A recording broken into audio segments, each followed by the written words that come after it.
오늘은 출애굽기 18장 말씀입니다. 오늘도 주시는 말씀의 은혜가 우리 안에 넘치기를 원합니다. 누가복음 20장 38절 하나님은 죽은 자의 하나님이 아니요 살아있는 자의 하나님이시라. 하나님에게는 모든 사람이 살아있느니라 하시니, 하나님은 산 자의 하나님으로 하나님 앞에 모든 사람은 살아있습니다.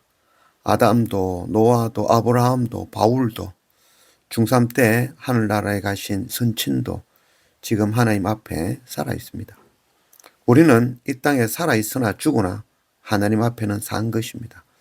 하나님께서 주신 이 땅의 삶도 참 소중하지만 하나님의 나라에 비하면 아무것도 아니죠. 우리는 이 땅에서 하나님의 나라를 살아가는 것입니다. 하나님의 나라를 소유하였기에 이 땅에 미련 없이 주신 것으로 나누고 섬기고 복음 전하며 살아가는 것이죠. 오늘도 하나님의 나라를 소망하며 말씀과 예배를 엎드리는 그런 우리가 되기를 원합니다. 1절 모세의 장인이며 미디안 제사장인 이드로가 하나님이 모세와 자기 백성 이스라엘에게 하신 일 곧 여호와께서 이스라엘을 애굽에서 인도하여 내신 모든 일을 들으니라. 모세의 장인 미디안의 제사장 이드로가 모세를 방문하였습니다. 이 미디안은 아브라함의 그 후처 그두라에게서 얻은 넷째 아들이죠. 바로 그 넷째 아들 미디안의 후손들입니다. 이 미디안 족속들은 이스라엘 백성들과 광야 생활 초기에는 우호적이었으나 모세가 죽고 난 후 모압과 미디안이 연합하여 이스라엘 백성들로 하여금 음행에 빠져 하나님의 저주를 받게 하였죠. 그 후로 이 사사 기드온은 300용사로 13만 5천 명의 그 미디안 대군을 물리치기도 하였죠.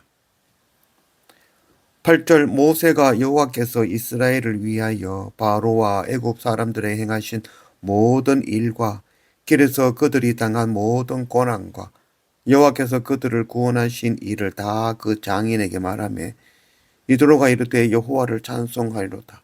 너희를 애굽 사람의 손에서와 바로의 손에서 건져내시고 백성을 애굽 사람의 손 아래에서 건지셨도다. 이제 내가 알았도다. 여호와는 모든 신보다 크심으로 이스라엘에게 교만하게 행하는 그들을 이기셨도다 하고 모세의 장인 이드로가 번제와 희생제물을 하나님께 가져오매 아론과 이스라엘 모든 장로가 와서 모세의 장인과 함께 하나님 앞에서 떡을 먹으니라. 하나님께서 행하신 크신 일 전하는 것, 이게 바로 우리의 일, 우리의 사명이죠. 오늘 이드로가 고백하고 있죠. 이제 내가 알았도다. 여호와는 모든 신보다 크시다. 미디안 제사장 이드로는 사위 모세를 통하여 창조주 여호와 하나님을 깨달아 알게 된 것이죠. 이제 이드로는 창조주 하나님을 알고 하나님을 섬기고 전하는 그런 제사장이 된 것이죠. 여호와 하나님을 알게 하는 것, 이게 바로 하나님의 목적이며 우리의 사명입니다. 하나님을 알지 못하고 하나님 없는 것이 죄이며 심판이며 죽음입니다. 창조주 하나님을 아는 것이 구원입니다. 물이 없고 먹을 것이 없어서 죽는 것이 아니라 여호와 하나님을 모르고 하나님이 계시지 않기 때문에 죽는 것입니다. 오늘 말씀에 모세의 장인 이드로가 번제물과 희생제물을 하나님께 가져와 드렸다라고 말씀하고 있죠. 번제물과 희생제물은 바로 유월절 어린 양 되시는 예수 그리스도이시죠. 미디안 제사장 이드로는 창조주 여호와 하나님을 알고 참 하나님 앞에 번제와 희생제물을 드리고 하나님 앞에서 모세와 아론과 장로들과 함께 떡을 먹었죠. 주님의 살과 피를 먹고 마시지 아니하는 자는 하나님의 백성에 합당치 않습니다. 13절 이튿날 모세가 백성을 재판하느라고 앉아 있고 백성은 아침부터 저녁까지 모세 곁에 서 있는지라. 모세의 장인이 그에게 이르되 네가 하는 것이 옳지 못하도다. 너와 또 너와 함께한 이 백성이 필경 기력이 쇠하리니 이 일이 네게 너무 중함이라. 네가 혼자 할 수 없음이라.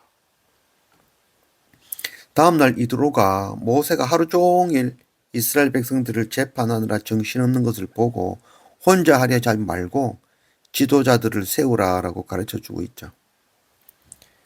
25절 모세가 이스라엘 무리 중에서 능력 있는 사람들을 택하여 그들을 백성의 우두머리 곧 천부장과 백부장과 50부장과 10부장을 삼음에 그들이 때를 따라 백성을 재판하되 어려운 일은 모세에게 가져오고 모든 작은 일은 스스로 재판하더라. 모세는 이드로의 가르침을 따라서 천부장과 백부장과 50부장과 10부장을 세운 것이죠. 이들을 선출하는 그 기준이 오늘 말씀에 능력 있는 사람이라고 말하고 있죠. 세상에서 말하는 그런 능력 있는 사람이 아니죠. 능력 있는 사람이란 첫째, 하나님을 두려워하는 자죠.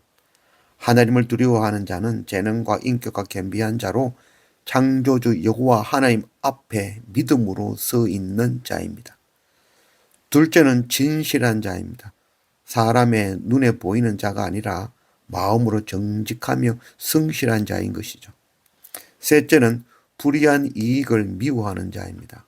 세상 끝에 마음 뺏기지 않고 공의와 정의로 행하는 자인 것이죠. 지도자를 세운 것은 관료적이고 권위적이고 조직적인 그런 감시 국가를 만드는 것이 아니라 분쟁을 조정하고 하나님의 율례를 가르치며 하나님의 법 앞에 공의와 평등과 정의를 백성에게 가르쳐 하나님을 나타내기 위함인 것입니다. 하나님 앞에 능력 있는 자로서는 그런 우리가 되기를 원합니다. 이스라엘 백성에게 행하신 하나님 구원의 소식을 듣고 미디안 제사장 이드로는 함께 기뻐하며 구원의 여호와 하나님을 찬양하며 희생의 제사를 드리고 고기와 떡 되시는 예수 그리스도의 몸을 나누며 온전히 하나가 되었습니다. 그리고 이드로를 통하여 하나님을 두려워하며 정직과 정의로운 마음을 가진 자들이 세워지고 이들과 함께 하나님의 공동체를 이루고 함께 하나님의 사명을 감당해 나가는 것을 보게 되었죠. 우리 안에 하나님의 구원을 온전히 기뻐하며 그리스도의 나라를 위하여 함께 일하는 능력 있는 자로 세워져서 각자의 자리에서 자기 사명 감당해내는 그런 우리가 되어지기를 원합니다.